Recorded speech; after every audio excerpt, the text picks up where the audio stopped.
people at White Sands and at Fort Huachuca think they, guys, I've always been this charismatic and charming and fun. And, Miriam Delegra Montalvo in at Pope Air Force Base in the early 1990s. No, if I have sex with you, if I'm going to be engaged in married law and then have sex with you, I'm telling you, you're just a fuck and she's worthy of being a wife. You're not just a fuck, you're a wife, Miriam, you shouldn't settle for anything that treats you not that beautiful and that good. And then, then I want him even more. I love him, And I've been this way since I was since I missed the mark with the friendship thing with Shanny Robinson, and with Nancy Solden and the girls in Colville, and most of the girls, that's the one thing that I could say about the little girls in Colville. Even though there were snotty cliques and all that, they would, catch themselves on being shitty. They wouldn't hang out with the unpopular group, but they would a lot of times not participate in the abuse. They would just kind of turn. I know it's watching it happen and not doing anything to stop it is the same as doing it too. I understand that. And I would try to explain that to people, I didn't have to with Julie Watch. Well, none of the other girls was doing. Stop doing that with Julie. She's really cool. You didn't have to. Julie could handle herself. Watch Sasquatch is like, Julie gonna kick your ass. You know that, right? She'd laugh. Earl, you the girl. You the woman, Julie. Yeah, I liked Julie Watch. It was really fun. She was a big girl. She was real tall. She was big. They said, she's a Sasquatch. She'll stand over and suck you up into her snatch. And they used to say stuff like that all the time. It's like, yeah, you wish. No, Julie was really cool. They used to say the same thing about Mrs. Chandler because Mrs. Chandler was like, she was Native American. She was like 6'3" or 6'4". She was a really tall woman, very handsome woman. She was very pretty. She was very tall and she was very charming, charismatic, and really cared about the kids. Yeah, I just thought she was way cool.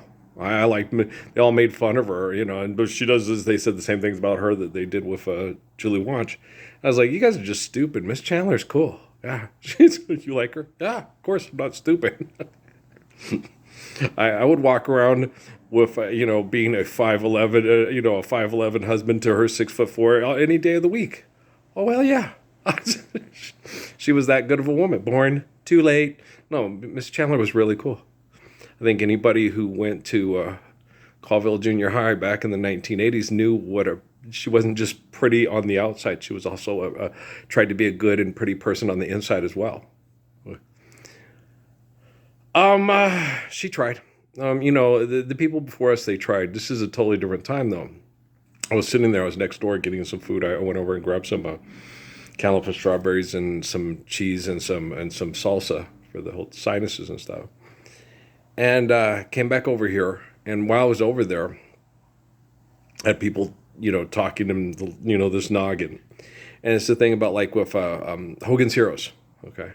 Because I said something about Clink, and in the Clink, Colonel Clink, and how they made jokes, about these Germans, there were good Germans because there was the girls that were their secretaries that Bob Crane's always having sexual relationships with the, so there are good Germans, but bad, so all these jokes they made. And the thing is it's, you're from the United States of America. How many crooked, murdering, lying, disgusting bags of shit are there in the United States of America? We deny the Lord's Prayer and we get into brain chemical addicted contest over money. Okay, so running around saying this is the greatest country ever this isn't King Solomon's Israel and Muhammad's Mecca. You are a wackadoodle. Shut the fuck up. Don't talk in front of children, right? And so when you watch things like Hogan's Heroes and MASH, it's trying to get you to capitulate and accept the insanity and realize the way to resist it is being humorous and then being a working class hero. John Lennon, yeah. It's just, John Lennon did the same thing the Coasters did with Gary Cooper and Randolph Scott and Clayton Moore and Clint Walker of the 1950s and 60s, And then they turn the channel, and then and the next thing it's a Tombstone territory. And then he did this. And so they're like, that's, being a black person who's treated like a criminal just trying to get a job in this great society. And that's social satire. Along came Jones, right? Then I had the same shoot him up on the radio. And then along came So Talking Jones. Well, shucks, ma'am, I'll save you. Ooh, I'll save the ranch. I'll save you from that bad character, that criminal Black Bart, that criminal bad. So do you understand the social satire of Along Came Jones and being a young black man in the 1950s and 60s in the United States? It's the satire of it, if you understand it and you're empathetic, is absolutely brilliant. Okay. Do you understand? And then John Lennon hears that and sees the hypocrisy, and then turns around and says, they'll hit you they're mean to they'll hit you they're mean to you at home, and they hit you at school, and until you're so fucking whacked up you can't follow their rules. Working class hero is the thing to be if you want to be like the folks on the hill, to smile as you kill. Hogan's Heroes. I know nothing.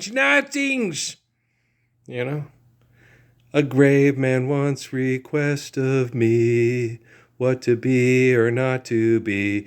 Be snow from John Singleton's imagination, you see, and get with all the hot women whose kids murder for money, and sell the drugs 'cause suicide is painless. Fentanyl, crack cocaine, and Ricky Ross drive through McDonald's is painless. Get it over with real quickly. We want to manage the surplus population, you see. Hey, Charles Dickens, right? Les Miserables, Tale of Two Cities. Okay, it's tale as old as time, song is old in rhyme. Booty and the Beast. To everything we say, we are the gods of Egypt. We are the gods of Israel. We are the gods of Rome. We are the gods of America. Save George Michael's ghost, save the world, right? The war was stupid and people stupid, but there's no Lord's Prayer. Just come to my concert, buy my records, and I'll sprinkle money off of you on the balcony. Damn! Who knew Boy George was Ronald Reagan? I don't even think Boy George knows he's Ronald Reagan. Wow. That's pretty fucked up. That's why I'm the living embodiment of the Lord's Prayer. That's why my life story was in books written in a cave in North Africa long before I was ever born. And we went through that because it was the People's Choice Awards. I love everybody. I hate fanaticism. I hate fanatics. I hate when people are fanatics. Our team's going to win. We're the best. You suck. You Lobos suck. Miners suck. Aggies, yeah. What are you talking about? We've had some real assholes at New Mexico State. They've had some real nice, decent people, the dumb as a box of rocks, all of them, play basketball and football at UTEP and at UNM. Okay. And we've had some, that one guy that Kai Kugler told us about that threatened to kill Fast Freddy or whatever, that Coach Ants got my feet and all that. We've had some real turd bags coach and play at New Mexico State. Okay. They've also had real turd bags coach and play at UTEP and UNM. Why?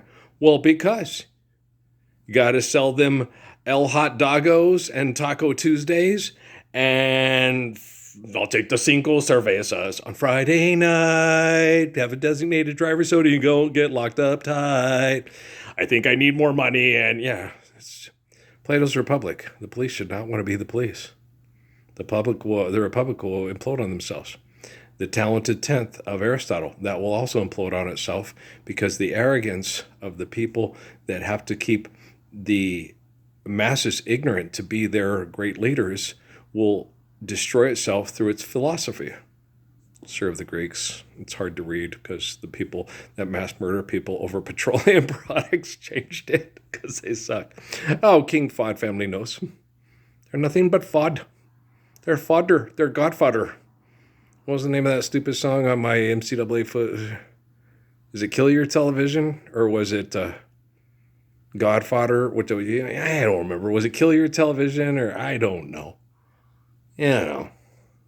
I wasn't really into any of those songs. I like Teenage FBI. I like The Clash. Yeah. Train in Vain. That's not a bad one. Of course, my favorite is not. No, it's Rock the Casbah. Cream don't like it. Boom, boom, boom, boom. Blocking the six shot. Ralph locked the six shot. You will hit your head on the roof. Jumped up in the air. It happened. It's an offensive foul. It's his style. Well, lots of guys do that. Well, the one with the other night with Pascal, that was, at first I thought, oh, that's not a foul. That's a natural shooting motion. Then Reggie Miller called it. He goes, no, it wasn't a natural shooting motion. He took his knee and crossed his body with it and put it right into Pascal's crotch. A natural shooting motion is your leg going towards the basket up on the thing. Yeah, so Reggie was walking. He goes, no, that's not a natural shooting motion. He put his knee up into, and the thing was, Pascal didn't come at him. He was keeping his principle of verticality. Well, I never came at guys like that. That's what I always told John Lurch. You need to keep your principle of verticality. It is harder to score on you if you keep your principle of verticality than when you come down on me. When you come down on me, I'm going to throw this elbow up like that, and I'm going to put the ball up around like that. And, you hit me too. It's like, the only reason I hit you is because you hit me. If you come with the principle of verticality, I'm going to have to shoot the teardrop and up off the back of the backboard and stuff. It's going to be a harder shot for me to make. Oh, I'm a flying ninja. That's why I scored all the time on John. He came at me and I came up elbows and knees and, like Michael Jordan. Flying ninja. I was better at it than he was. I could jump higher than him. I was faster and I was lighter. I was scary to try to attack on the basketball court when I came. No, the pussies that fucking all them niggers, as Michael people will say. There's a nigger and then there's niggers, and niggers give us niggas a bad name. But yeah, all them niggers that pushed me into the pole at Encanto, it was after I went by them, just like that Polynesian kid that pushed me into the bench towards his laughing girlfriend. Yeah. He cocked up like a defensive back and caught my body in mid-flight heading to the basket and pushed me like, punk ass go after Daryl Stingley and knock the ball from him, taught to kill somebody's daddy over a football game. Ass motherfuckers, you know them type. Hey, is that Nicolas Cage playing John Madden? John Madden sat there old school and coached his one kid to kill the other kid's daddy for money. Hey, it's a Davis family. That's why I don't want to ever go to Allegiant Station. I'll never go to SoFi. I'll never go to a major Roman Coliseum to watch a sporting event for a fuck murder movie ever again. Aggie Moore Memorial was my first, my last, my everything. I ain't going back. What about Altamirano? I don't even know if I'm going there. I don't know where I'll go to retire because no one's standing up for me and no one's inviting me. So I'll go where I want to go and I'll go where I'm wanted. Hell, I could be in Hillsborough and Kingston for all I know. I don't know. That's entirely up to me and my wife, and I don't know who my wife is. Does she know? She doesn't know who I am. When we meet one enchanted evening, we'll know. But until that day, I'll be everybody's man and try to love away your troubles if I can. You give me the Lord's Prayer, then I'll love who needs to love me, and she'll love me too. I'm not Disney, you fucking Hulus. Okay, guys, I love you. Peace.